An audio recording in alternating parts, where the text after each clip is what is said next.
segments of the course. Okay, we're recording now. Thank you. Hope we didn't say anything too important.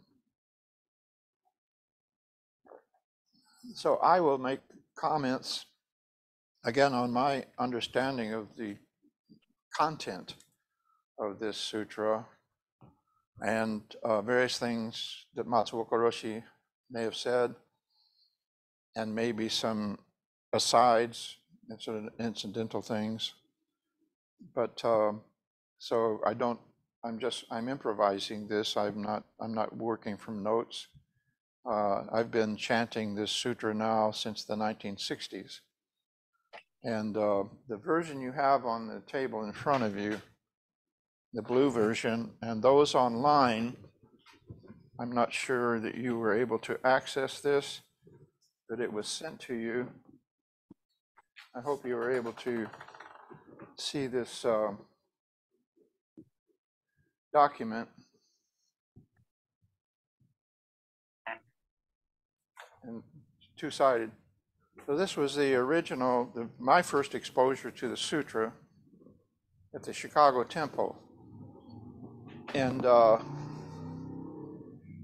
when we went to California and attended a mountain seat ceremony for the son of a minister in what's called Shin Buddhism, he had decided to take over his father's ministry. Shin Buddhism is closely related to Zen. Okamura Roshi and invited us to attend, and Jerry Smyers from Montana had gone there. Arthur Stovall, somebody you may not know, who's in Switzerland now, but is due to come back this year. We were all there to check up on my credentialing and what we could do, sort of get right with God or get right with Soto Shu anyway. And so when it came time to chant the sutra, the cards were it's like a church. They were like the benches with the things on the back that had the paperwork in it. We pulled it out, and here it was. It was Sensei's. This is called Sanzen Kai from the Zen Buddhist Temple of Chicago. So apparently this translation was widely adopted by others. I have a file, which is part of our archive, in which I have maybe 15 different versions of the Heart Sutra in English. And there's some that don't have all of the information that this one has. So you can see what, since they didn't actually do the English translation here, Kongo Roshi, my senior Dharma brother, did. He joined a group of other Western American Zen priests. We didn't have the English version at that time. We started out chanting only the Hanya Shingyo. That's all we had. And their feeling was we needed to have an English version. So this was probably in the 50s. And once Kongo attended this group and they put this consensus translation together, what amounted to a consensus among a small group at that time, apparently Matsuoka Roshi approved it because they printed the English, and it's nothing like it is here. Try to read the English aloud with me. Avalokiteshvara Bodhisattva practice deep prajna paramita when perceives 5 skandhas all empty, relieve every suffering. So it's what we call Japanese. It's the direct translation of the ideographs. I guess that's what they're called, the Chinese kanji that you see. And kanji zai is the actual phonetic pronunciation of them. So in between is an approximation in English of what they mean. And you can see the one I chose to reproduce has the circle around on, skandhas. Go means 5 and on means skandhas. That's where you strike the gong. At the bottom of the page, you'll see it on ko, because, and on the back page, you'll see where the gong is struck then. So this is what I adapted when I first came to Atlanta in 1970 and started teaching in 74 at the Unitarian Universalist Church, the large one here in town. And when we finally got around to having our own place and we were beginning to do these services, I produced this book eventually. And I produced one piece at a time, basically. My training is in graphic design, as some of you know. And so this is set up on 18-point type. The lines are all centered on the page and phrased so that it enhances or encourages scanning. Your eye tends to run down the middle of the page rather than left and right. If you look at the treatments of these in books, they're set up as text. And so they're all sort of run together lines. So this was an exercise in doing graphic formatting to make it possible to read. And then the dingbats, all these little symbols, the shapes that indicate the different gongs and drums and stops and so forth. So this is everywhere I went, when I was at Kokoan in Hawaii, I looked at theirs and I asked them to take copies if I could, whatever they would allow me to take. And when I was in San Francisco, Page Street, and then when I was in Austin training with Barbara Cohn for a 90-day ongo, and they're all what in design, graphic design, we call a dog's breakfast. It's just a hodgepodge of stuff Xeroxed and stuck together. So, my first challenge or my first contribution to our practice might be the reformatting or redesign of the liturgy books, because they were very difficult to use and an awful lot of duplication and repetition. The Kokio's having to call out page numbers as we're chanting. So this is a principle that I want to speak to. It's an aside from the content here, but I think it's what everybody in history has done. We often find it easy to speak of how we find Zen influencing our personal life, including our professional life, and how we bring Zen to the table at the office or Zen to the table at home. What I did was I brought my profession to Zen, sort of the vectors going the other way. So, Pat, I know you're a lawyer, an ex-lawyer at least, or you have been a lawyer. So in your case, it might be bringing your law wisdom to the practice of Zen, and how can that make a contribution? And so I'm encouraging everybody to think about, in the Americanization of Zen, or you could call it the Bowdlerization, we call it that, is that the right word? Or the, development of householder practice. I think it's a logical thing to think about what I do, what I'm good at, and how can I bring that to my Zen practice and maybe make more sense of my Zen practice. So that's an aside. Let me read you briefly from the Shambhala Dictionary of Buddhism and Zen. If you don't have this, we recommend it as a general reference for Zen. Anybody here have this book? Yeah, okay. So, and I think the people who actually developed the definitions of terms in here were from the three different disciplines: Buddhism, Tibetan Buddhism. Buddhism was Ingrid Fischer-Schreiber, University of Vienna, I think she's pretty well known. Tibetan Buddhism, Franz Karl Erhard, University of Hamburg. And Zen was Michael S. Diener, a Japanologist, Tokyo. So the people developing the definitions were experts in their field, and I think, in the case of Michael, I think he's also a practitioner. And then translated by Michael Cohn. So they apparently were writing in German and different languages. So it's an excellent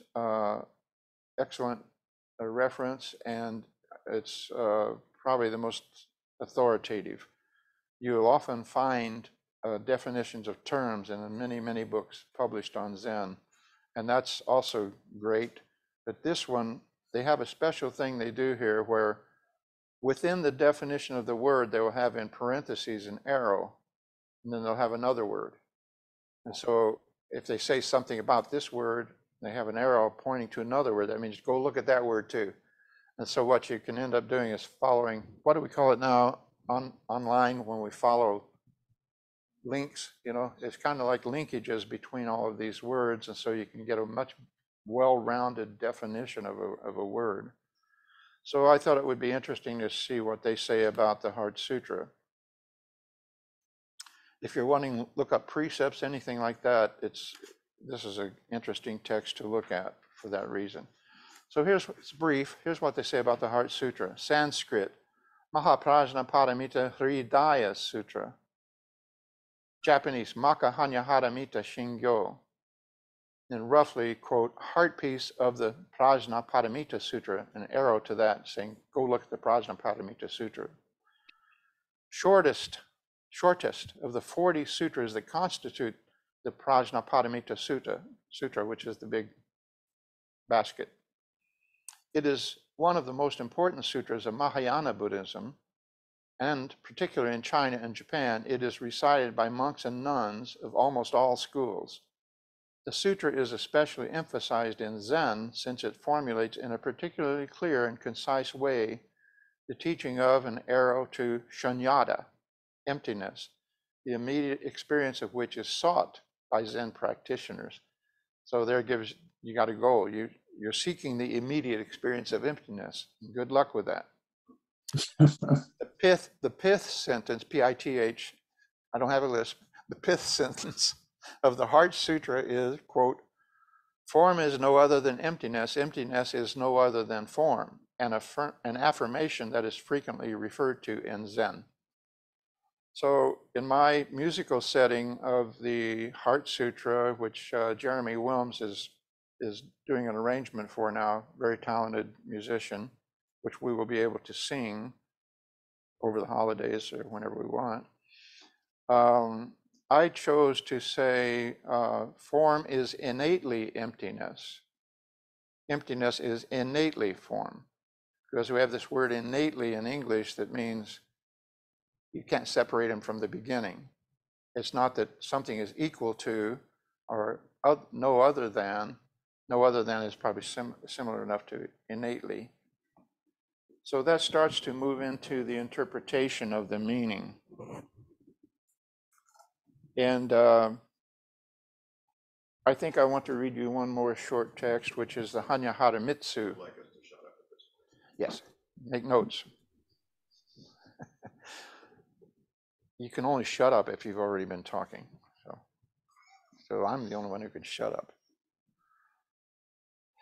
So in the Nishijimen Cross version of the Shobo Genzo, which was Dogen's masterwork. By the way, are the fans too cool?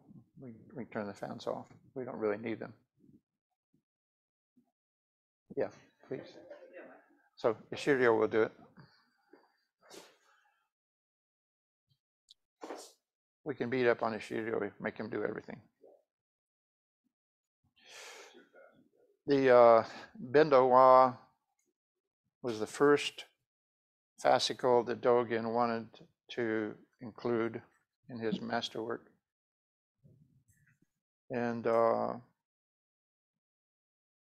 Genjo Koan, but between those two, there's this little insert here. It's like a one-pager. It's called the Heart Sutra of Mahaprajna Paramita. My understanding of this is that this was Dogen's translation at his time. And or this is his way of saying it. Maybe he was who knows what language he was translating from. He may have been translating from Chinese, probably ancient Chinese. So let me just read it to you quickly. It's only one page. The Heart Sutra of Mahaprajna Paramita. Bodhisattva Avalokiteshvara, when practicing the profound Prajna Paramita, reflects that the five aggregates are totally empty and overcomes all pain and wrongdoing. Remember, this is an English translator translating Dogen. So the English translator is making choices here. Shariputra, matter is no different from the immaterial, and the immaterial is no different from matter. Matter is just the immaterial, and the immaterial is just matter. Feeling, thinking, inaction, and consciousness are also like this. Shariputra, these real dharmas are bare manifestations. They are neither appearing nor disappearing, neither dirty nor pure. And you might read along the lines of our version while I'm reading this. Neither dirty nor pure, neither increasing nor decreasing. Therefore, in the state of emptiness, there is no matter, no feeling, thinking, inaction, or consciousness. There are no eyes, ears, nose, tongue, body, mind. No sights, sounds, smells, tastes, sensations, properties. There is no sphere of eyes, nor any other, in parentheses, elementary sphere. There is no sphere of mind consciousness. There is no ignorance and no ending of ignorance, nor any other, parenthetically, causal process. There is no aging and death and no ending of aging and death. There is no suffering, accumulation, cessation, or way. There is no wisdom and no attaining, because, in parentheses, the state is non-attainment. Bodhisattvas rely upon prajnaparamita, and therefore their minds have no hindrance. They have no hindrance, and therefore they are without fear. They leave all confused dream images far behind and realize the ultimate state of nirvana. The Buddhas of the three times rely upon prajnaparamita, and therefore they attain anuttara samyak sambodhi. So remember, prajnaparamita is a great and mystical spell. It is a great and luminous spell. It is the supreme spell. It is a spell in the unequaled state of equilibrium. Are you laughing online? These are strange words, I know. It can clear away all suffering. It is real, not empty. Therefore, we invoke the spell of prajnaparamita. We invoke the spell as follows: Gate Gate Paragate Parasangate Bodhisvaha, the Heart Sutra of Prajna. So I think there were surprises there, right? A few twists and turns. Mm-hmm. So let me touch on a few of those.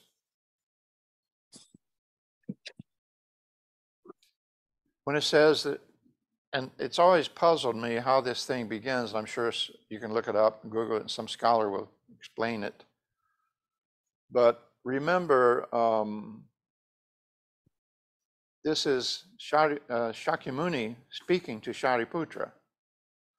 And as usual, this was probably an event of some sort where Shariputra is interviewing him, Shakyamuni, for the sake of the audience, like the talk show format that we all enjoy today.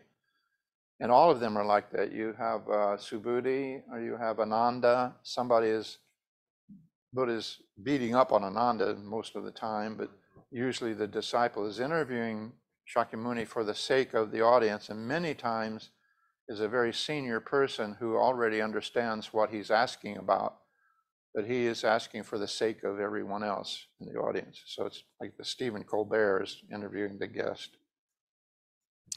So when he starts out and says Bodhisattva Avalokiteshvara, it's as if he's channeling the Bodhisattva Avalokiteshvara. And I think one of his disciples was called Avalokiteshvara, but I don't think that's who he's referring to.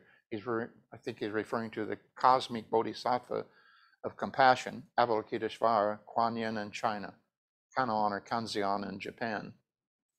So it's a little bit mystical, as if he's channeling this Bodhisattva for the sake of speaking to Shariputra and the audience that was there.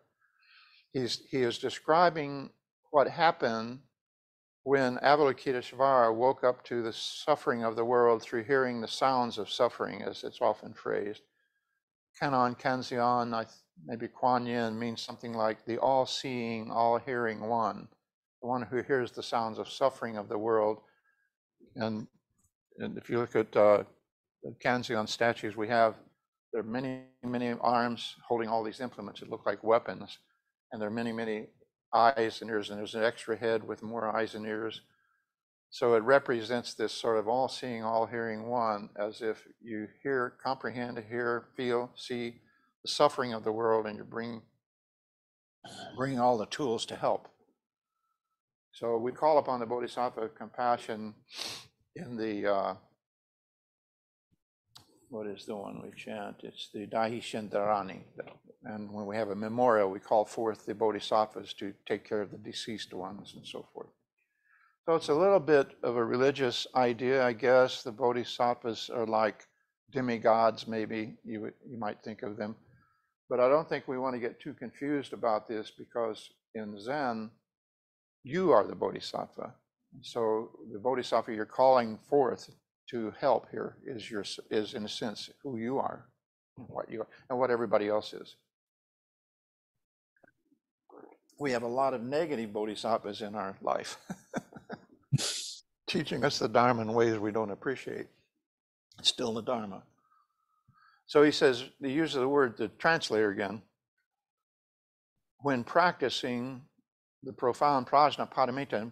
Prajnaparamita means the perfection of wisdom, or perfecting of wisdom. And so this apparently is saying, here is the Bodhisattva of compassion, this cosmic Bodhisattva practicing this wisdom, prajnaparamita, the perfecting of it reflects. So you have to sort of look at that word. In the empirical method, we have the sense data gathering evidence, right, information. And then we have the internal version of, if you'd rather sit in a chair, just bring a chair over. We have the sense version of rehashing that, going over it. You know, not exactly a rumination, but more like a reflection upon it. So there's two dimensions to that natural empirical process by which we learn most things. One is the primary experience, you might say, of the evidence of our senses. In this case, when we're chanting the sutras, we begin to experience them. Matsuoka Roshi said, the meaning of the chanting is the chanting. It's not necessary that you understand the content. So even when we chant in Japanese, it's still the same meaning. It's concrete, in other words. But here he says that this Avalokiteshvara, this bodhisattva, reflects that the five aggregates are totally empty. But I don't think it really means the kind of reflection we mean when we have learned something and we're sitting and sort of thinking over it and reflecting upon it. I think it's more like the Chinese poem, which we'll take up later, that says, precious mirror, it's like facing a precious mirror. Form and reflection behold each other. I think that's the kind of reflection we're talking about here. It's like suddenly this is apparent, this is obvious, or we see reality in the mirror of Zen. So it reflects that the five aggregates are totally empty. Now, you'd have to say to yourself, they don't seem empty, right? The five aggregates being form, feeling, or no, those are the senses. The senses are also empty, but the five aggregates being feeling, thinking, and action and consciousness are like form, or like matter. And here he's using the word matter instead of form. Form also means appearance, or the way matter appears. And matter is an interesting choice from our perspective because we have a more advanced physics than they had. So we know that matter is energy, right? Einstein's E equals mc squared. So I think one of the simple ways for us to regard form as emptiness, emptiness as form innately is the same model we have for matter and energy. And any high school kid, you know, sort of gets that concept. If you think of form as the appearance, the way it looks solid, right? It looks like it's stuff. Take an electron microscope and we go in there and we find out that there's more space than stuff. So we're used to living with this kind of contradiction or anomaly now, but they didn't have the physics in that time. And so this was all based on intuition. By the way, we have blankets. If you're getting chilled, just grab a blanket and wrap it around you. I like the cold myself. usually we say feeling, thought, impulse, and consciousness, right? And impulse is sometimes rendered as the mental formations, right? All the underlying impulses and motives and desires that we have that underlie our thought and activity. But here he's using the word enaction, E-N-A-C-T-I-O-N, not I-N, not inaction, not taking action, enacting something, bringing it into activity. So we are, the skandha of inaction is the impulse that underlies the thinking. It may come from a sensory stimulus or impulse. If something hurts me, I will enact a motive to get away from that pain, right? I will enact the activity that's going to make it stop.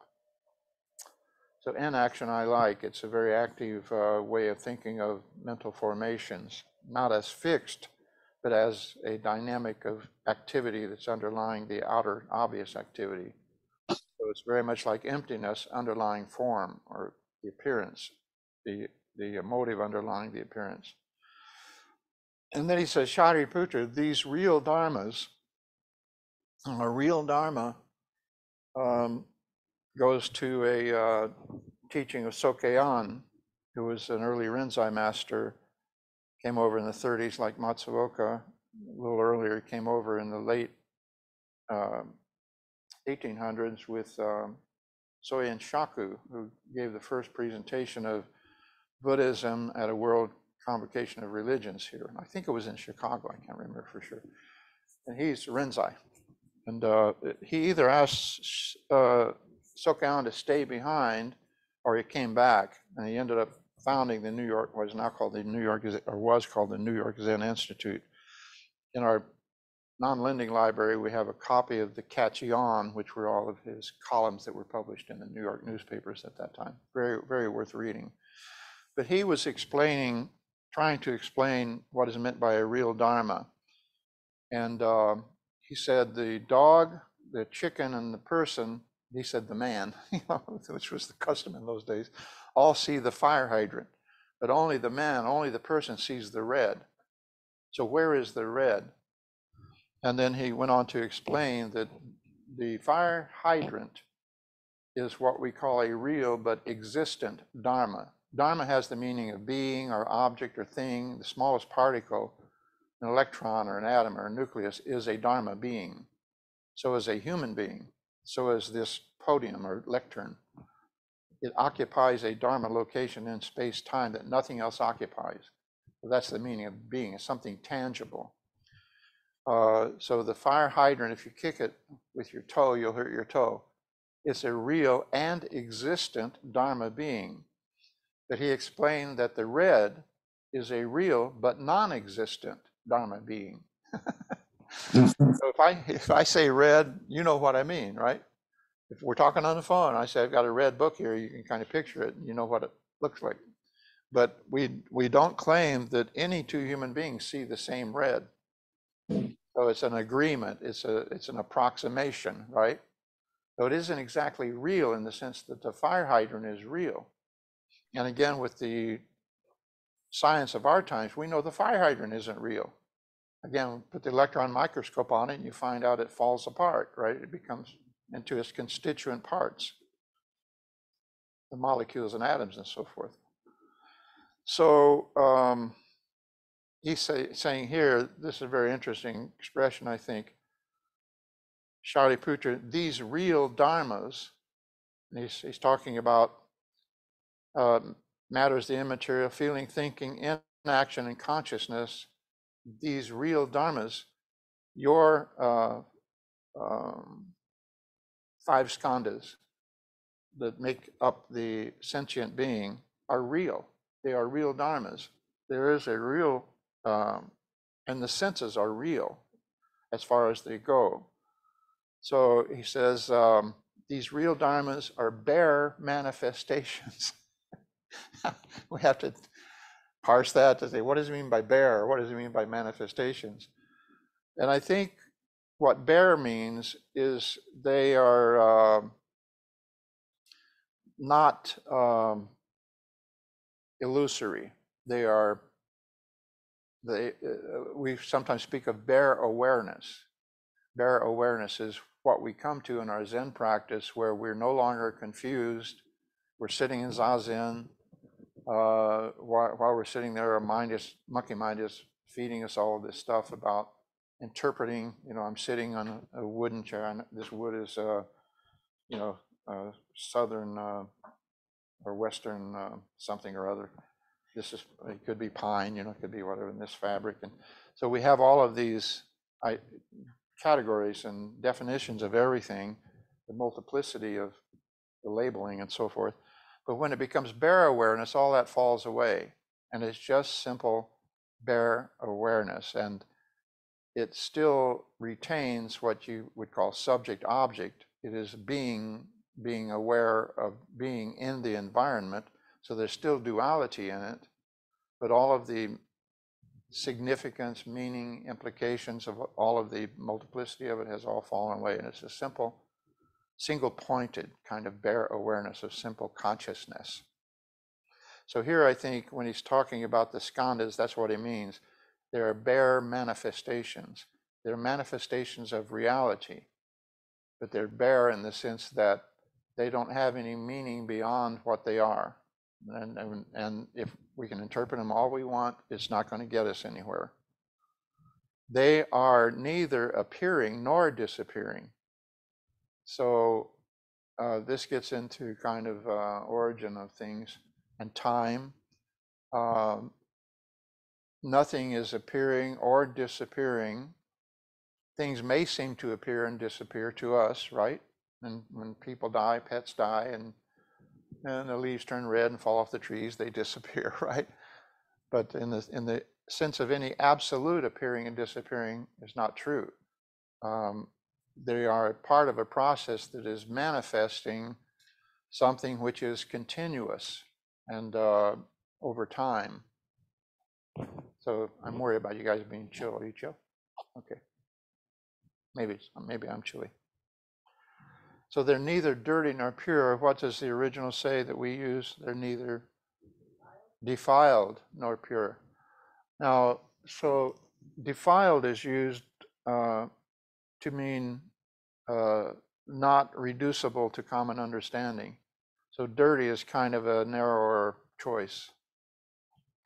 But I think, and purity means non-duality in Buddhism. So the manifestations of the skandhas, what we actually are simply not dualistic in either sense. They're neither in one extreme or the other, and they're not increasing nor decreasing. And that line is often used, and I'm going to quit using this one. There are a few more things in here that I think are great, like using the word spell at the end, and the unequal state of equilibrium, which you don't hear in our version.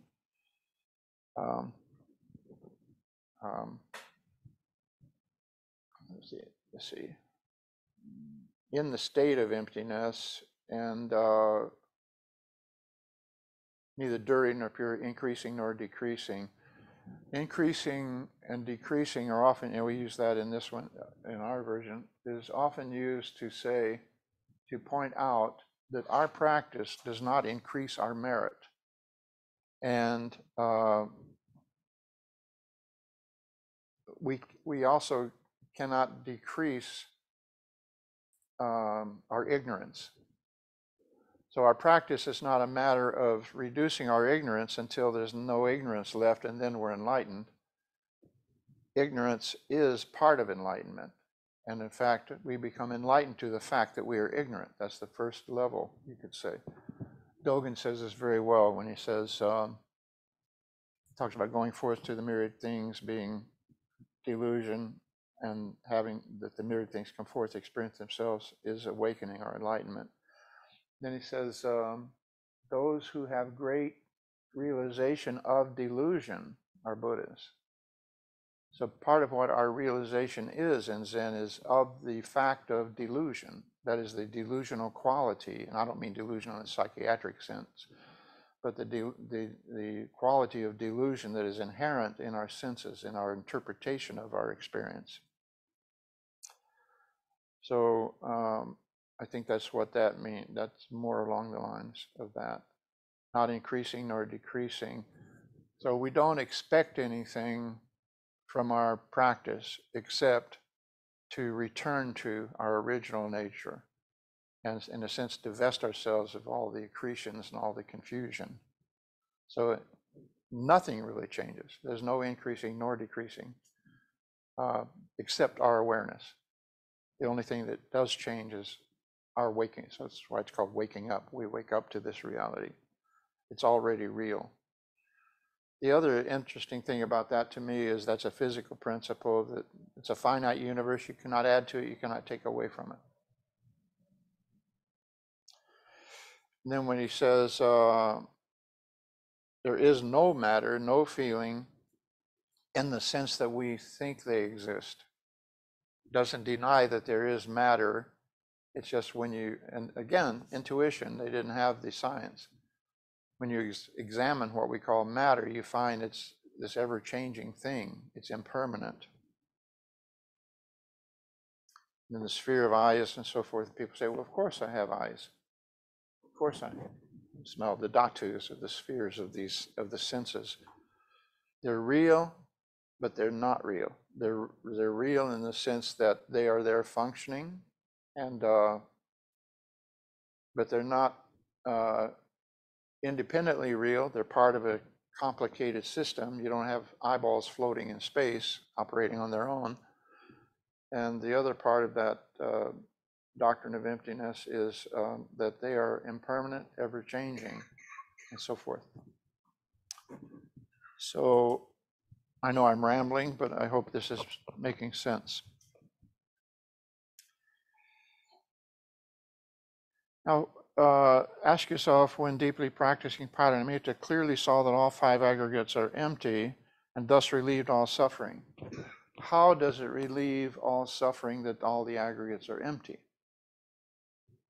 Anybody want to hazard a guess?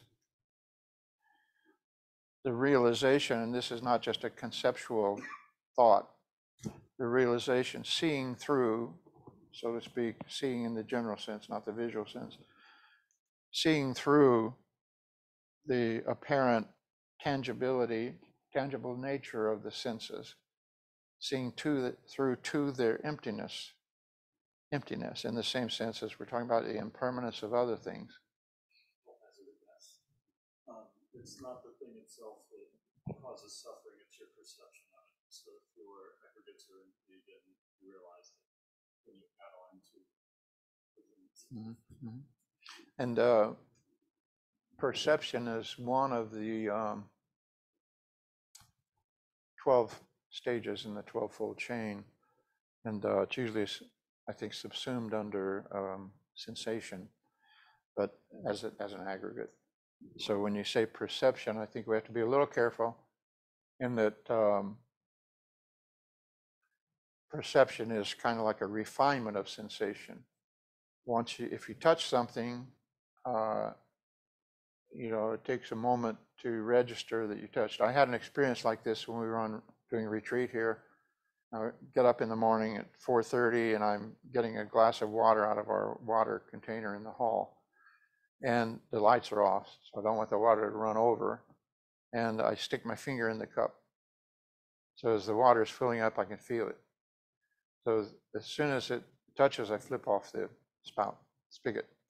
But and we were studying the Sharingama Sutra, so we're very intent upon the senses during this retreat. We put blindfolds on and we plugged our ears up and sat in meditation with all these different experiments we were doing. And so I felt the touch of the water before I felt its temperature. I felt a little tap, and then shut it off, and then I realized it was cold. And I talked to a medical doctor in Birmingham, or rather Huntsville, who was one of our members at the time. And he said, well, that's interesting because those two parts of the nervous system are known to have evolved at different times. The sense of touch evolved first, and then detecting temperature evolved later. But I've never heard of anybody experiencing that in time. So I think it was just the focus of the zazen and the intensity on the senses. So the perception, in other words, is when you parse it like that. The sensation is raw, and then you parse it into whether this is sometimes they're combined. If a loud explosion with a bright flash hurts your eyes, hurts your ears simultaneously, maybe not simultaneously, but. So I would say that it would be an interpretation. When it gets to the brain, and the reaction is to interpret. That's where the suffering, so-called suffering, begins to set in our interpretation. Consciousness are also like this. So all of the things are like the aggregates. All dharmas are marked by emptiness. Now that was, the aside on Sokayan's on real and existent, real and non-existent dharmas connected to that. How are we doing on time? I'll get my. Okay, so why don't we go till 10:30, and then we'll call a stop, and then we'll do some question and answers and further discussion. I can tell you're getting antsy. So dharmas are marked by emptiness. They neither arise nor cease, or neither defile nor pure, neither increase nor decrease, which is the line we just read from Dogen's Hanyahara Mitsu. Look at the expression marked by emptiness. So I think the way it's parsed out is we have forms, and then we have marks. So we can say that we are all the same form. We're all human beings, right? But the marks of those, your eyes, your ears compared to my eyes, my ears, my skin tone, my height, my weight, the details that differentiate you from me from you, and you from each other. Those are what would be called the marks. So I think it's kind of a basic hierarchical classification to say that there are things that share all these characteristics, but when you get into the characteristics, they all differ. So the marks are what differs from individual to individual within a given category.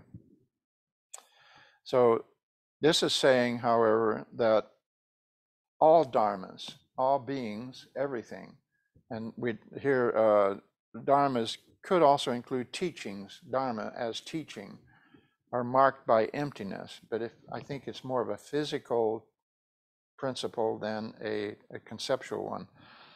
That if you are marked by if you as a dharma being are marked by emptiness, that means you share all the same characteristics of all other dharmas, that of impermanence, imperfection, insubstantiality, and so forth, all the marks of dukkha. In other words, dukkha sometimes interpreted as suffering, but I think we want a more neutral term and just call it change. Dukkha is simply change. And when we get caught up in dukkha or change, we resist it, we resent it. Because things change, we don't want to change. We get old, we get sick, and so forth. People die, pets die, etc. We don't like that. Dogen goes into that in the first 4 stanzas of, I think it's Bindawa, where he ends up saying in the 4th one, he says, yet in attachment blossoms fall, and in aversion weeds spread. The human level, he talks about the absolute, the relative, and the Buddhist view in which the absolute and relative are combined, and yet then there's the human view. In attachment, blossoms fall. The things we're attached to that we want to keep, we can't keep. And the things we don't like, weeds, spread like weeds, right? So, however, in this emptiness, we see that these things, in one sense, they are arising and ceasing, right? But in another sense, they don't. And they're neither defiled nor pure, because purity and impurity sort of mutually define each other. So if we're labeling some things as pure, then they're going to be impure things. If we label some things as impure, they're going to be pure. Somebody said in Taoism, when beauty is mentioned, ugly arises. You can't have the one without the other. So this is getting to the middle way, but it sounds like a very neutral zone to occupy. But it's being stated here as a fact. Therefore, given emptiness, there is no form, no sensation, no perception, no formation, no consciousness, no eyes, ears, nose, tongue, body, mind. This is where I say, everybody says, of course there are eyes, ears, nose, tongue. So how does it mean that there is no sight, no sound, no smell, no taste, no touch, no object of mind, no realm of mind consciousness? Given emptiness, or as the other one says a little more literally, in the state of emptiness. Now, linguistically, we resist that kind of phrasing because we understand that these are not states. There is no such thing as a state. A state is static by definition, and there is nothing that is static. Everything is changing. So when we refer to a state of consciousness, we mean something, a relative state. We're relatively still in Zazen. We're relatively calm. We're relatively this, relatively that. So here, given emptiness, if you are in, quote unquote, if you are in the state of emptiness as pertains to your awareness, then these are the characteristics of it. This is how it appears to you. And it's the reverse of what your usual state of consciousness, right? It's underlying and it's the reverse. But what it's actually saying is that this is the state of reality, whether you know it or not. This is the way it is. And so in our meditation, again, we don't discover anything in meditation that is not already true. I mean, we may have a delusion of some sort, we may get confused, but what we're penetrating to, essentially at the bottom, has to be true. It has to be already true. Our meditation doesn't make it true. So simply revealing something that is already true. And this is interesting because it goes into the implications now. There is neither ignorance nor extinction of ignorance. And the Buddhist proposition, the 12-fold chain, begins with ignorance. But that's not willful human ignorance. That kind of ignorance is an innocent ignorance out of which everything is said to arise. A tree is ignorant in that sense. A tree doesn't know it's a tree, and yet it's fully blossoming and being the best little tree it can be, right? It doesn't get in the way, but it's just everything arises out of that ignorance. And in the case of human beings, and this is kind of a cautionary tale to human beings, so you don't like this? What's your alternative? Let's see you come up with something better. That's the kind of ignorance that brings us into birth. And then we grow up and we begin to see what this really is, and we don't like it so much, right? That's the kind of ignorance, according to Buddhism, brings you into birth. You don't know, so you think this is going to be great, So this kind of desire, which is part of the skandhas, precedes birth in Buddhism. Is the reason you are born is you wanted to be born. It's not your parents' fault, it's your fault, right? You have to take on at least 50% of the responsibility. Sokayan said that too. He said about the Titanic, he said, everyone went down on the Titanic, of course the big witch hunt was on to find out who was at fault here. Everyone who went down on the Titanic was at least 50% responsible for their own death. He published that in the newspaper. This causes big stink. So he was called upon to explain himself. And he said, we're 50% responsible for our birth, so we have to be 50% responsible for our death, even if somebody kills us. It's just logic. Sokan, yeah. Birth is the leading cause of death. It's your fault you got born. So there's neither old age and death, nor extinction of old age and death. Now, that's a hard one to embrace. It starts to sound like, oh, we're all going to heaven. But it just says the same principles apply to every dimension of existence you can point out. And Dogen goes into this with great grace and eloquence, where he goes through his metaphor of firewood and ash. And I know I'm running over time, but you bought into this. You came to the class, so you're stuck. So in terms of birth and death, he says, he goes to this analogy with firewood and ash, and he says, firewood does not become firewood again after it becomes ash. But do not suppose that the ash is future and the firewood past. Firewood abides in the phenomenal expression of firewood, which fully includes past and future, and is independent past and future. Then he goes on to say, ash abides in the phenomenal expression of ash, which fully includes future and past. Just as firewood does not become ash or return to ash, you do not return to birth after death. It becomes very personal all of a sudden. We're all good with the firewood and ash, but now you're talking about me. And then he says, as this is so, it is the way in Buddha Dharma to deny that birth turns into death. Accordingly, birth is understood as non-birth. And he goes on to say, it is an unshakable teaching in Buddha's discourse that death does not turn into birth. So accordingly, death is understood as non-death. So that's what this line is getting at. There is neither old age and death nor extinction of old age and death. So he goes on to say, birth is an expression, complete this moment. Death is an expression, complete this moment. They're like winter and spring. You do not call winter the beginning of spring, or summer the end of spring.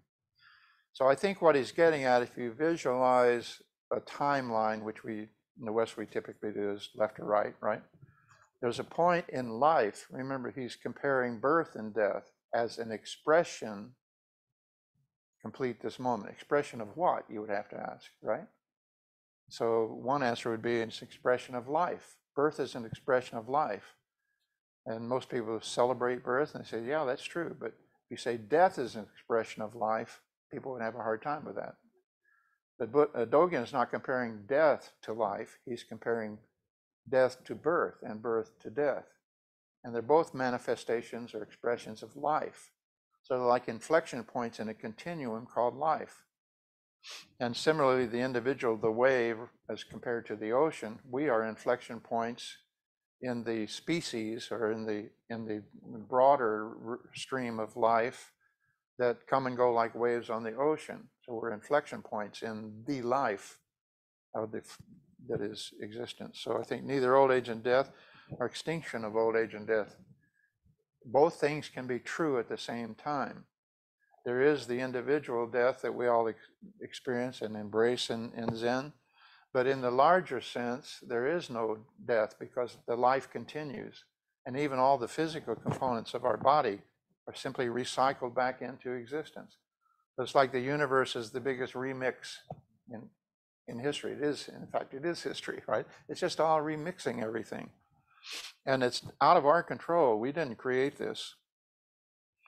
And then he goes on to say, and this is good luck with this one, no suffering, no cause, no cessation, no path, no knowledge, and no attainment. So all the things that we think we achieve, can achieve, and so forth through this practice, they actually are also empty. And so with nothing to attain, all of those general principles that you think is behind your practice, right? A bodhisattva, meaning an enlightening being, relies on the perfecting of wisdom, prajnaparamita. So it takes time. Thus the mind is without hindrance. Without hindrance there is no fear, and so on. So it seems to be implying that somehow this experience in meditation of emptiness somehow reassures you. It's not like threatening or not frightening. It could be frightening. And then attaining unsurpassed, complete, perfect enlightenment. So that's what enlightenment means. So that's what awakening means. I don't know if you call it tangible, but an actual transformational experience. And this is what the bodhisattva, this is what we're after. But its implication means that beyond that, you now have relinquished all the hindrances in your mind. This is why we think of Zazen as subtractive. We're disposing of things. We're disabusing ourselves of confusion as we go. At the bottom has to be the truth, the unvarnished truth, clarity. So if you realize nirvana, it's absolute freedom, liberation, but it is samsara. It's in this samsara. And it goes on to, all Buddhas of past, present, and future rely on this. That's a way of saying, thus have I heard. It's certifying this, right? This is the real deal, and I'm not making this up. Okay, so the rest of it is kind of, what would you call it? Not quite worshipful, but it's kind of promoting, this whole thing. All right, so let me stop there. I know that was a dose, but I don't know any other way to do it. If you ask me a question, it takes me, go off on another tangent.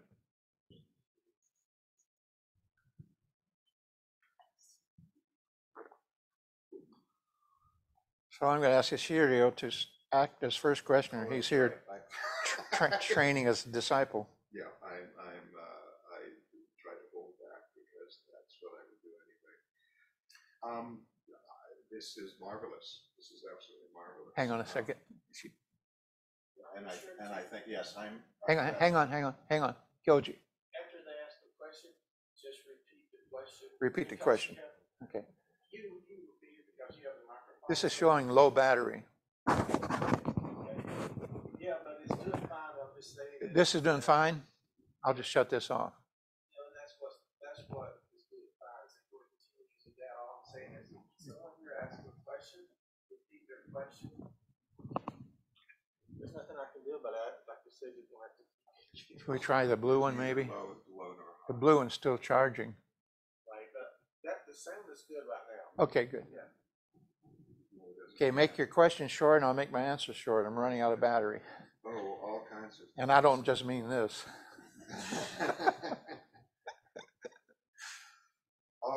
all kinds of things. I wonder. You have to get it down to one.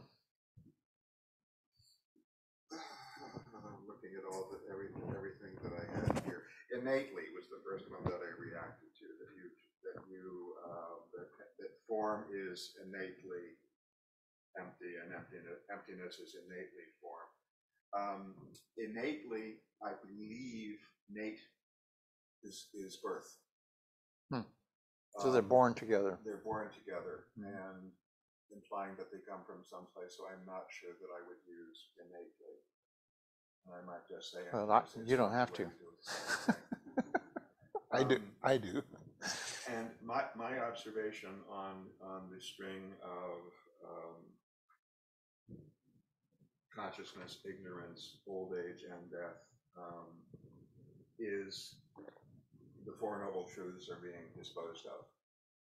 Where if the fundamental Buddhist teaching is you have to worry about the life is suffering, there is a way to end suffering, then you do it this way, is that by negation of those or rendering those into non-existence. I would push back on that in this sense that, and by the way, we'll get to you folks online. I'm going to put my other glasses on so I can see that far.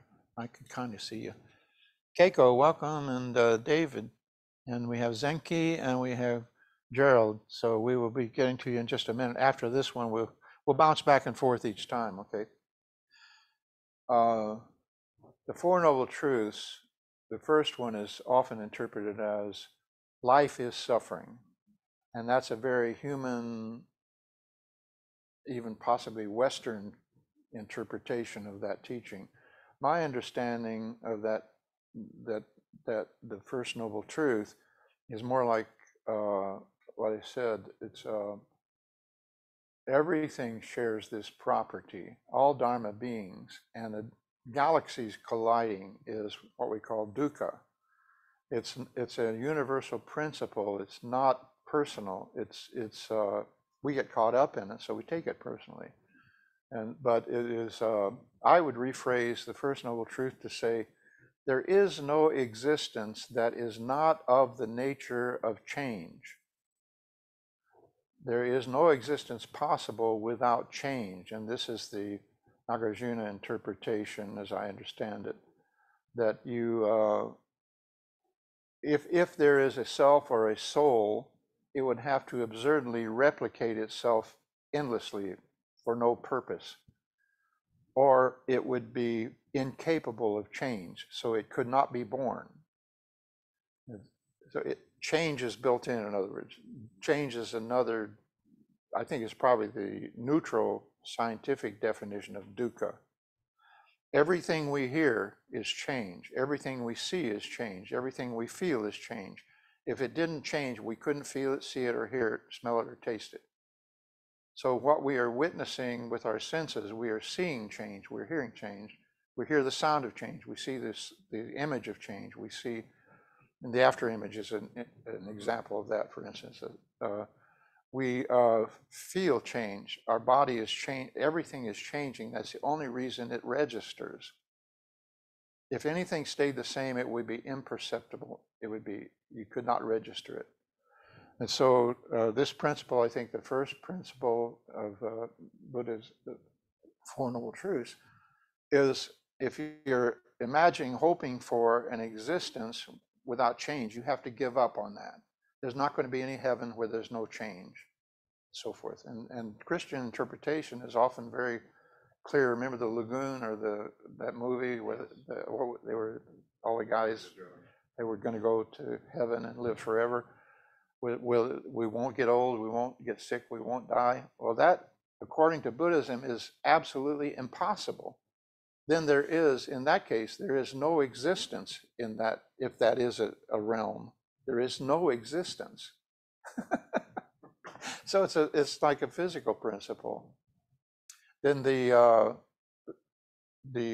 craving, clinging, the second noble truth, that's when we're already in it. And here we are attaching to and being averse to different things. And so we're now operating choice, right? We have preferences.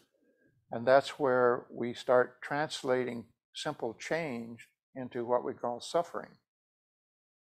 We're making it worse. We're aggravating the situation. We're interpreting. So part of this is our knee-jerk tendency to interpret everything is to allow that to come to a stop, where we stop interpreting, and then we may be able to have a direct experience. Is the first noble truth, is dukkha, or is it the second noble truth? The first noble truth is usually expressed as the existence of suffering, or the existence of dukkha.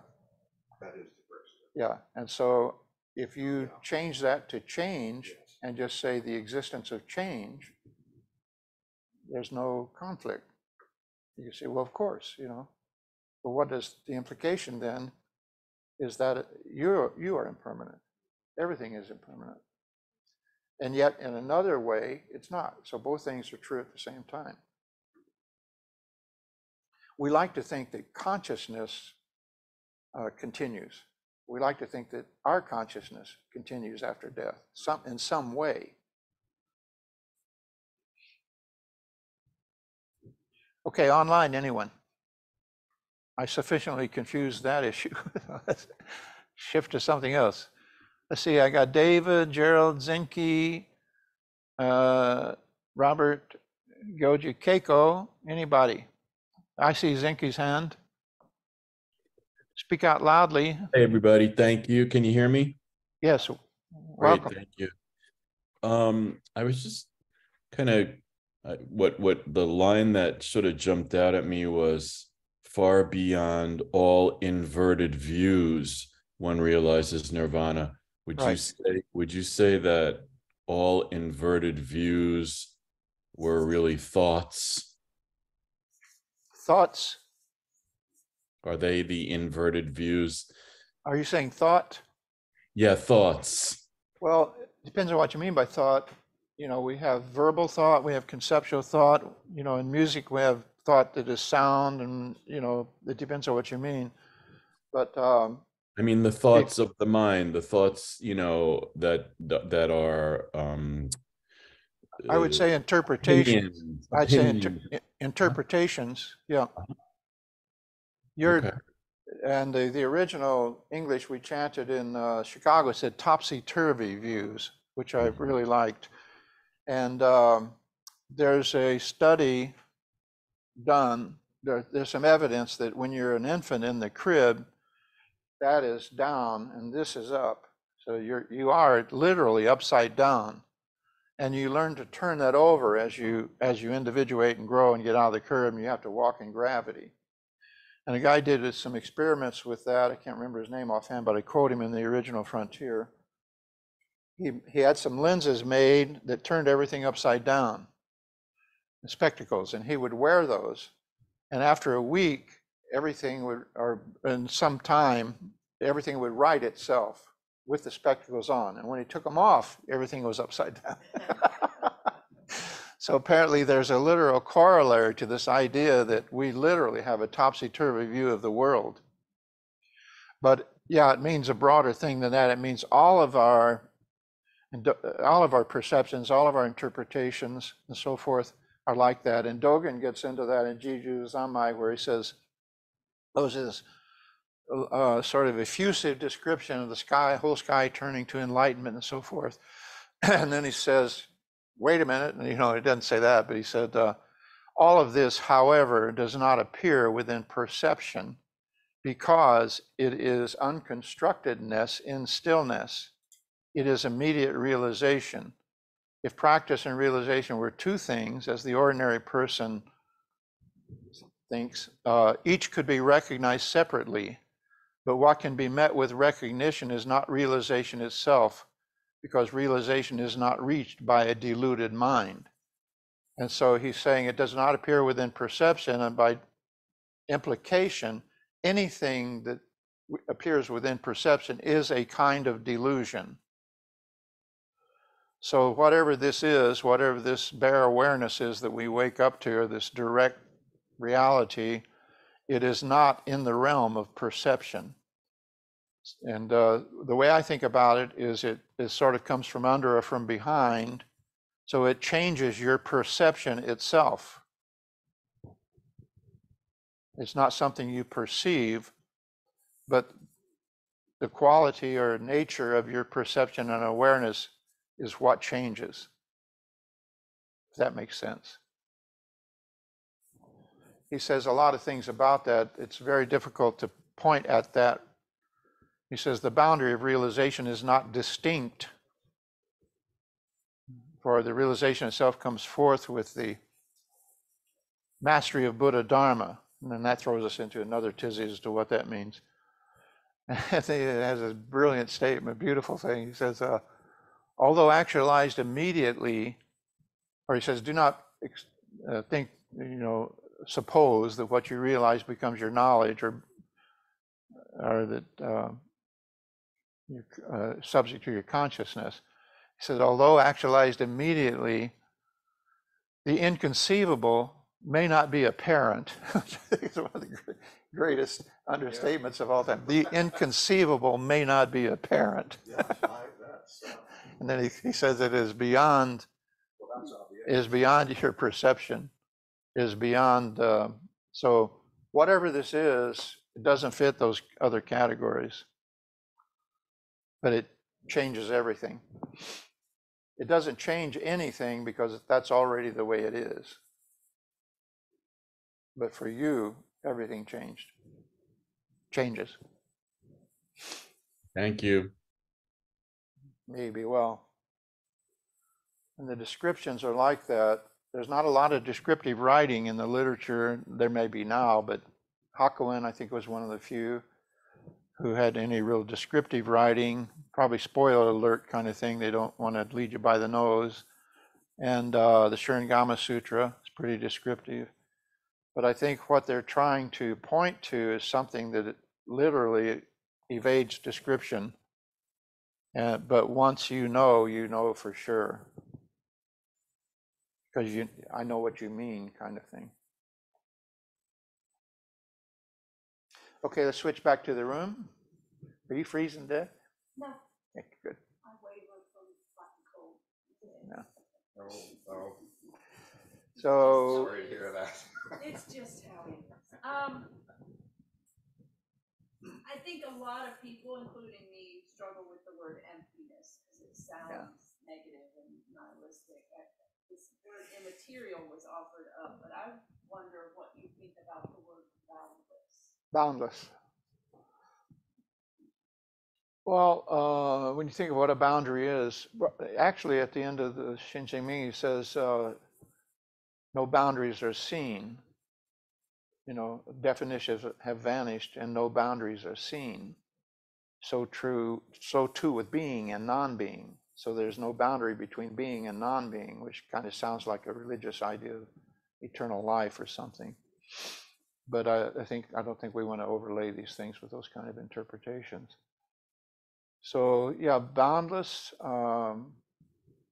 If you said timeless, you know, it would be similar kind of assertion. But any Dharma being, by definition, has boundaries, right? The only one that wouldn't in Buddhism would be Vairocana Buddha, cosmic Buddha. And the entire universe is the body of Vairocana. It sounds very much like a God concept, but it's not. But let's go back to emptiness and see what we don't like about it. One writer I read, I remember he said, usually if we say emptiness, we mean empty of something. If I drink the tea from the teacup is now empty of tea, but it's now full of air, right? So there's that principle. Anything that is empty of something is full of something else. And I know I'm full of it too, but so. So he said, the best answer I have come up with is empty of a separate self, which is similar to saying boundless. Right, because if you start to think about it, like, where do I begin and end? You know, Shinjin getting his gallbladder taken out last week, is that part of him, and is now part of him missing? And, right. You know, when I get my hair cut and my fingernails, or right. when you are born, where is that right. the mother of your body? And, you know, so and your hair and fingernails keep growing after you die. Yeah.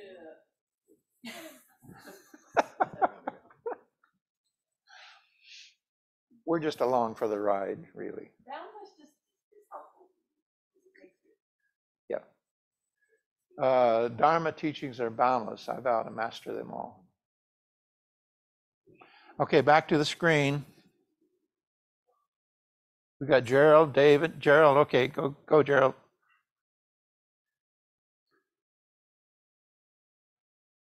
Come off mute. Okay, can you hear me now? I can hear you now. Okay, well, I'm looking at my Zen practice at home booklet that you prepared, and so this sutra, the Heart Sutra, you know, is there for repetition every day of the week, every day of the week. And so all of this discussion is so helpful because this is something that goes hand in hand with the meditation practice. Well, thank you. I hope it does. Yeah, and so I mean, I think that the discussion is very helpful because since it is the repetition of it so frequently, you begin to think, well, I know what this is, and I know what it means.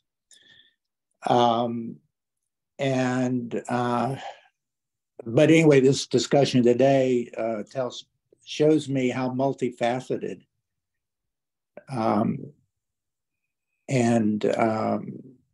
straightforward, but also quite complex and worthy of repetition and further reflection. But you've talked about how you've had, so many years experience with the repetition and what you've learned over the years. And would you just touch on, I mean, you've done this during the time, but touch on how any of your understandings have changed over time, or you've had new insights? Sure. Okay. Mm-hmm. And the repetition is a big part of that. And I encourage everybody to do memorization and as much repetition as they can. It's, I come from a musical family, and repetition is key to say playing a piano, at first it's not very musical.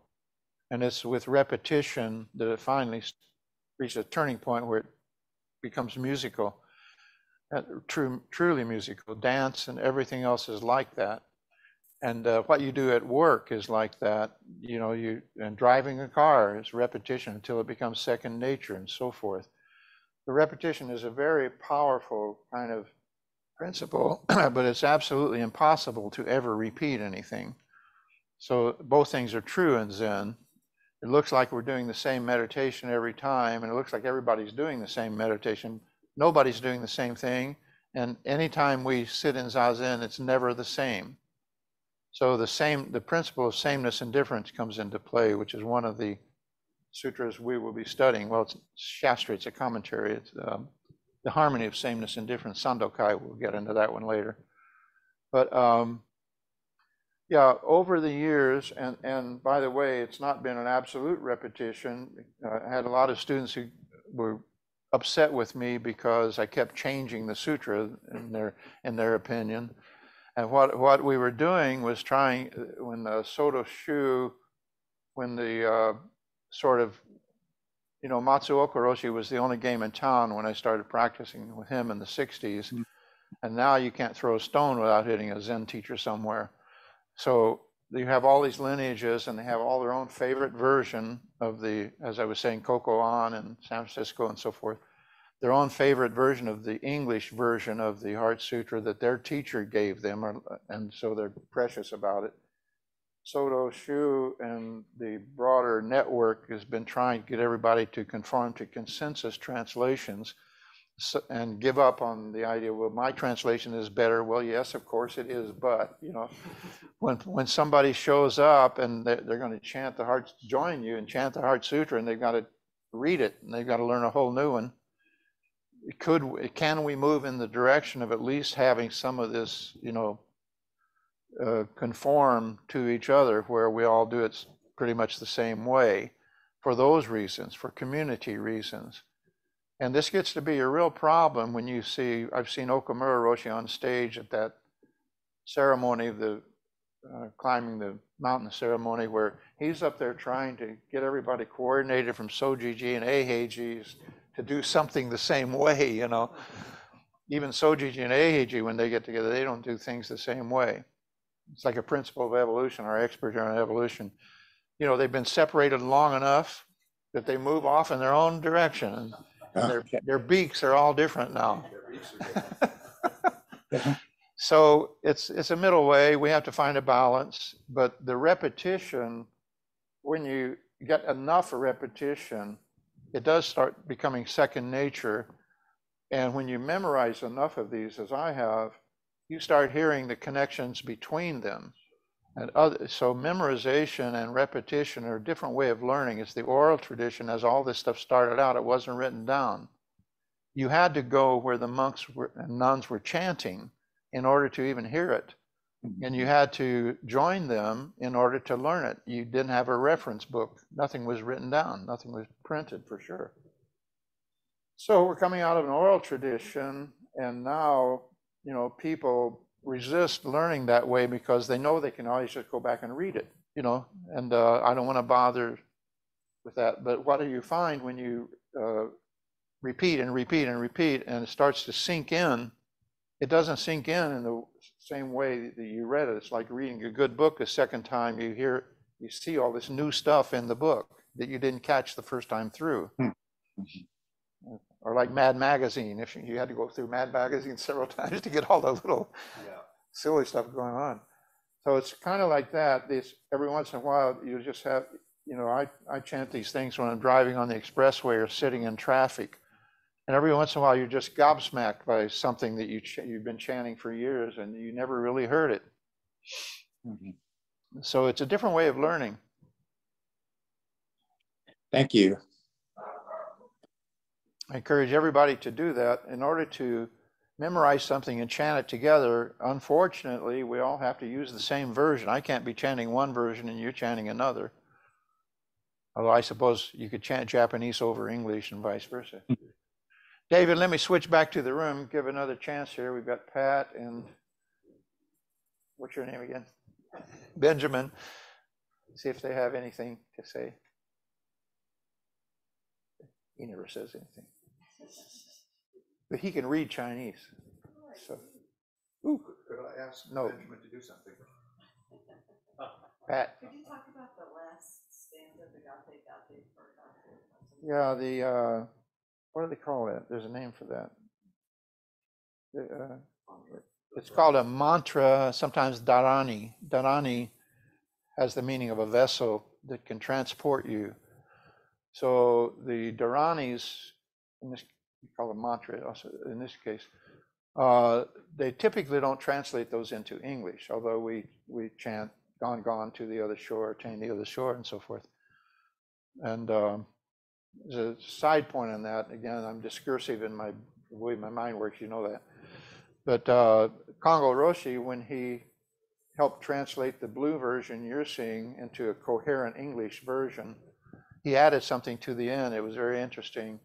So when we get down to gate, gate, pada, gate, padasam, bodhisvaha, in English, it's a very rough approximation, but it says gone, gone, gone to the other shore, sometimes gone altogether beyond, enlightenment accomplished.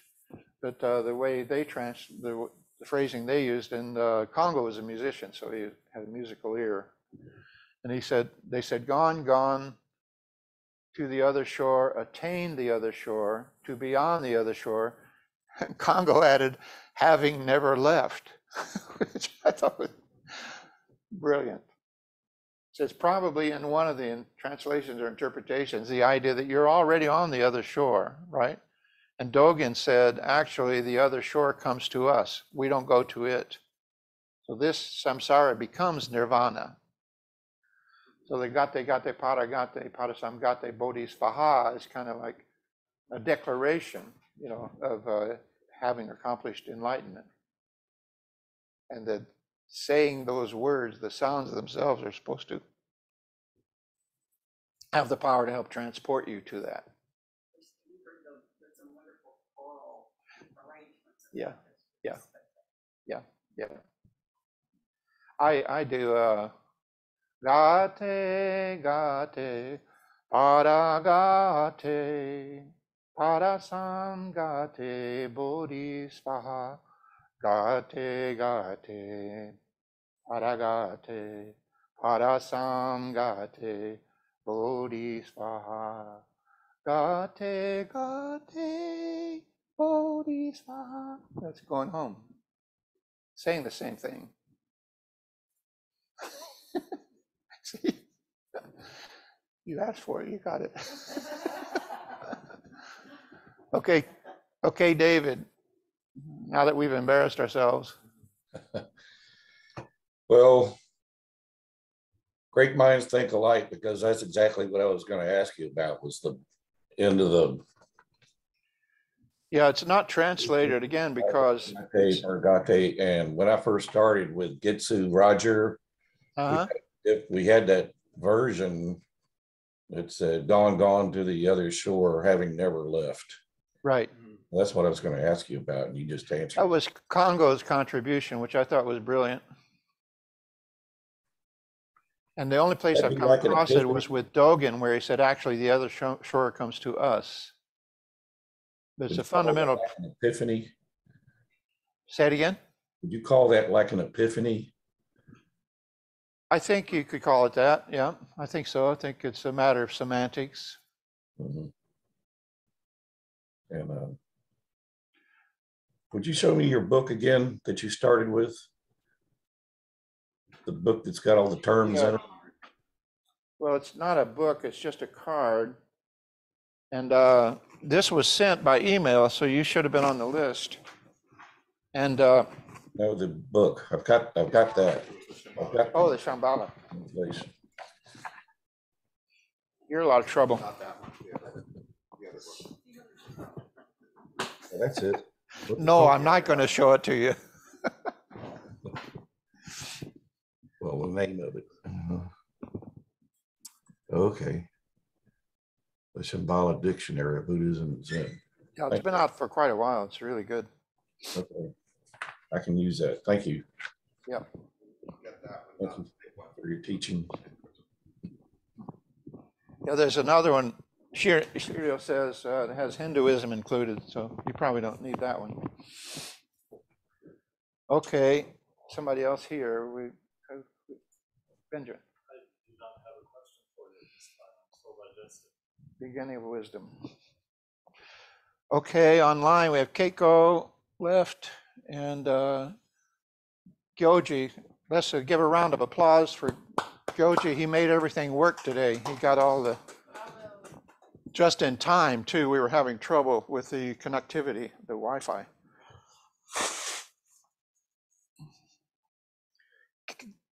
Keiko-san?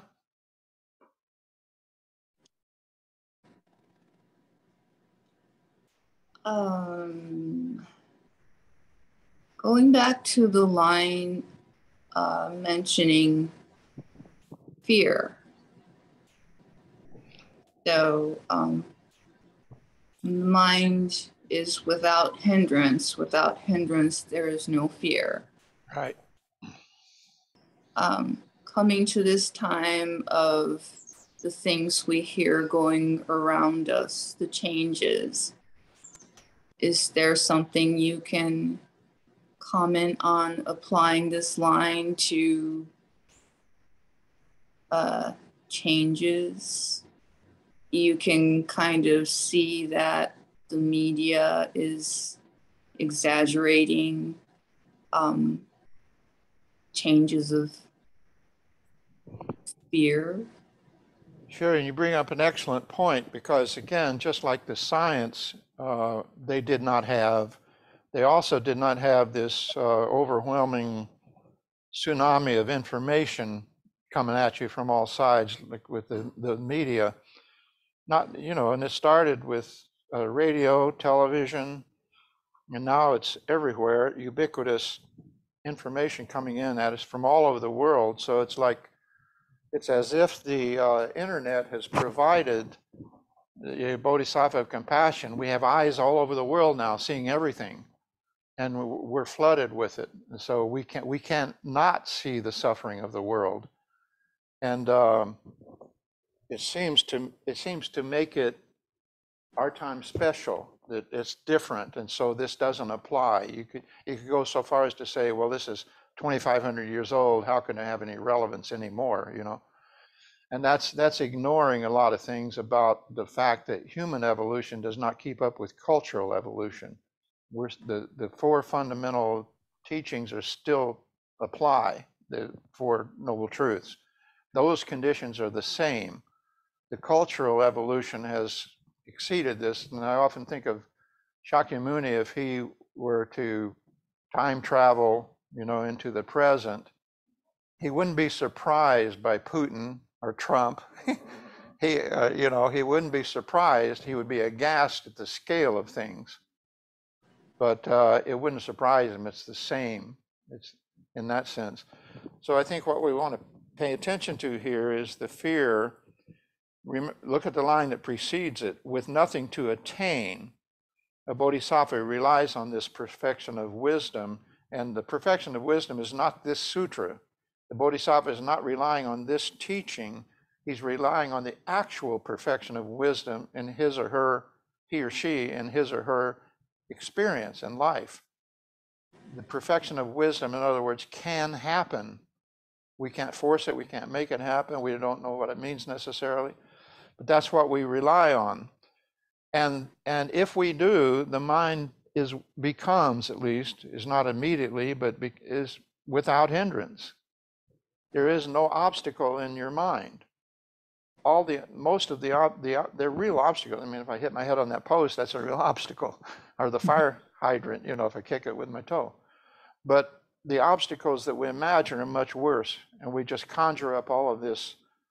You know, people are undergoing depression, anxiety, all kinds of things. And according to Buddhism, it's mostly manufactured, but the media don't help because they thrive on conflict.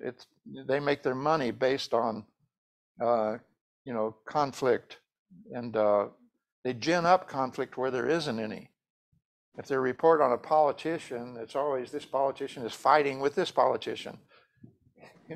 something like that. So it's all exacerbated.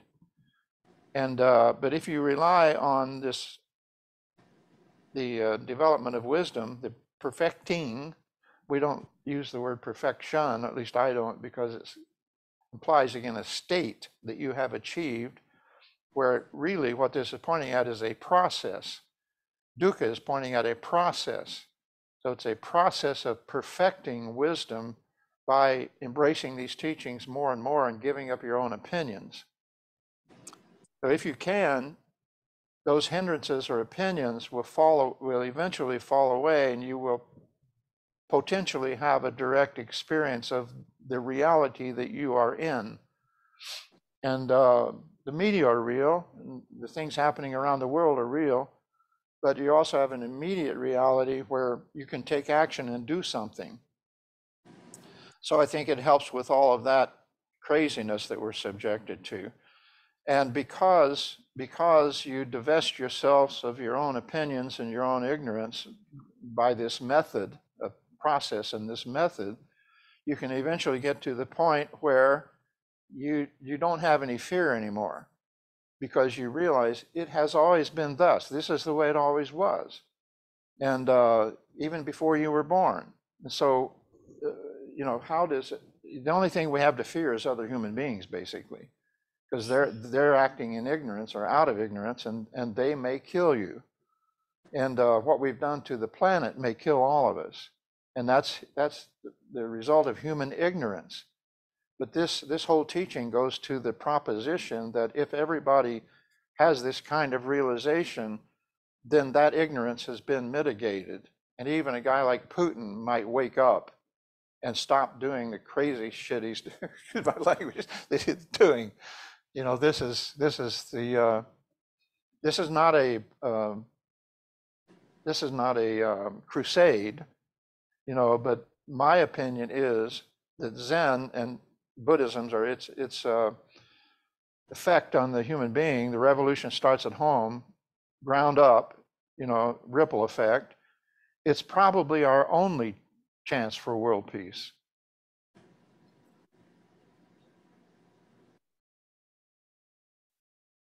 And personally, I feel to observe and kind of keep in mind of this line, personal fear.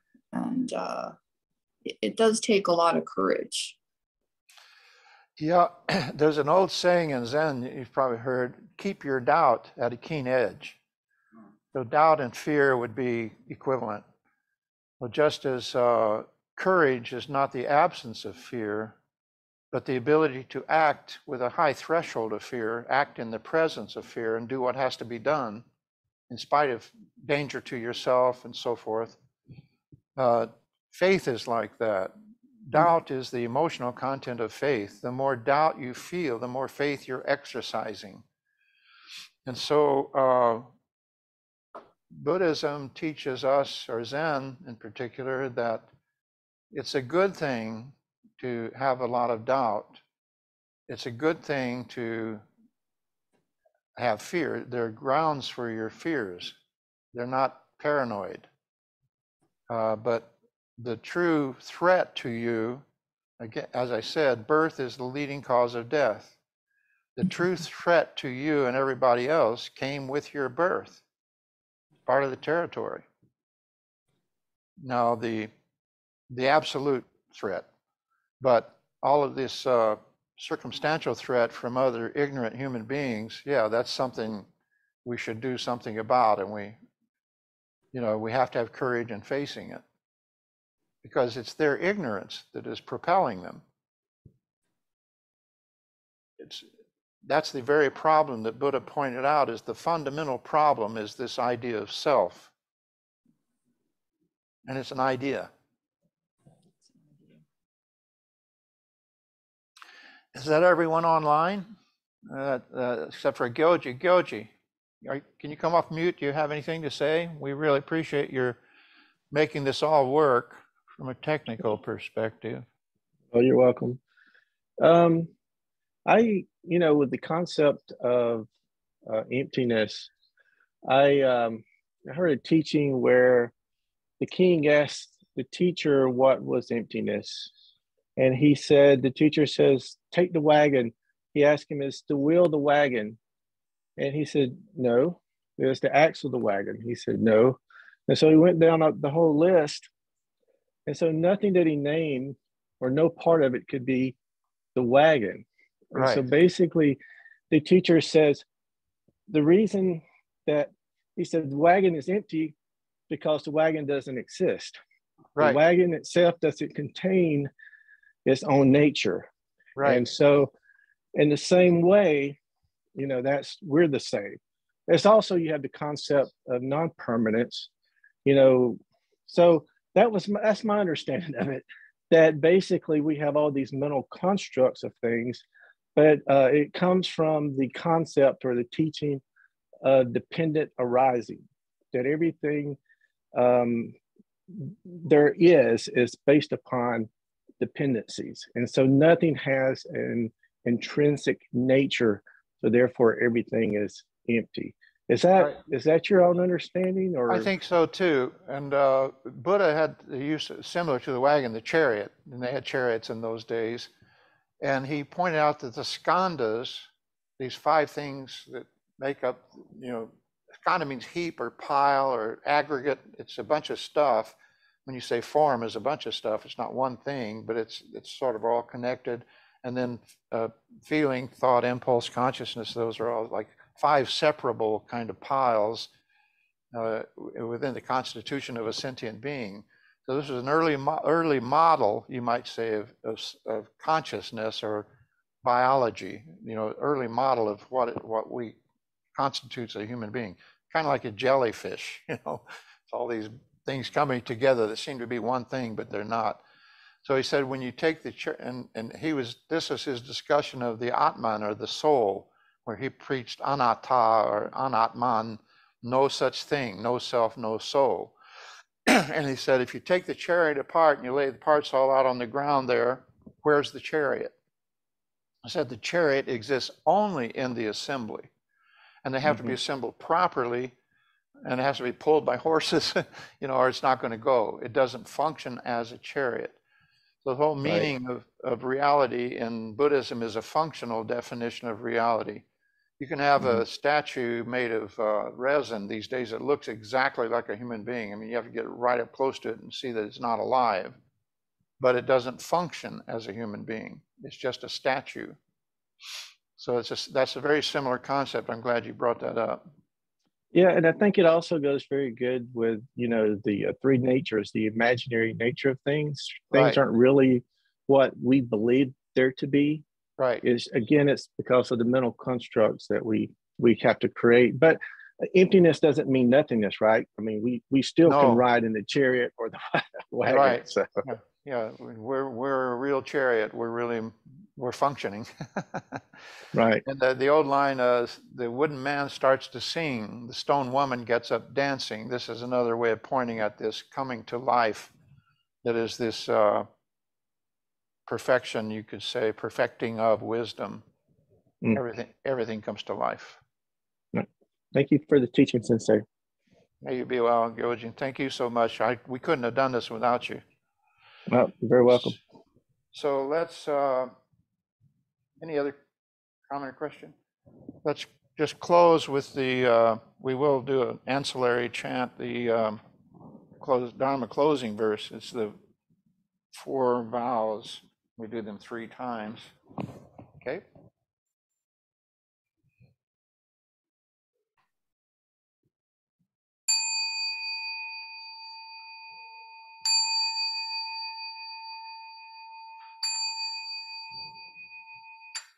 Beings are numberless, I vow to free them. Illusions are inexhaustible, I vow to end them. Dharma gates are boundless, I vow to enter them. The Buddha way is unsurpassable, I vow to realize it. Beings are numberless, vow to free them. Illusions inexhaustible, Vow to end them, Dharma gates boundless. Vow to enter them, Buddha way is unsurpassable. Vow to realize his beings are numberless. I vow to free them, delusions inexhaustible. I vow to end them, Dharma gates boundless. I vow to enter them, the Buddha way is unsurpassable. I vow to realize it. There's a little example of repetition. So Dai, you reminded me of something that you said you and maybe 3 of the women from Jacksonville would be coming up for the February Abbot retreat. So I want to remind everybody of that. It's the second weekend. Gyoji will be conducting the Just Sit Saturday that Saturday. And if you come up for the retreat, it'll be 7 to 9 Friday night. You can come up Saturday morning if it's easier for you. We start 7 to 9 Saturday morning. We go to 7 to 9 that night. And it's 7 to 9 Sunday morning. So by Sunday noon, we'll have a farewell lunch and drive back home. Okay. And again, Dai, if you want to take on the role of Tenzo there, you don't have to pay the fee, and you'll help us do a breakfast bar, and Gyoji tends to make lunch, so you can help with that if you want to do that. You're the Tenzo there in Jacksonville typically, so. Alrighty. Just let me know. Good day, everyone. Have a great Saturday. Thank you. Take good care of yourself.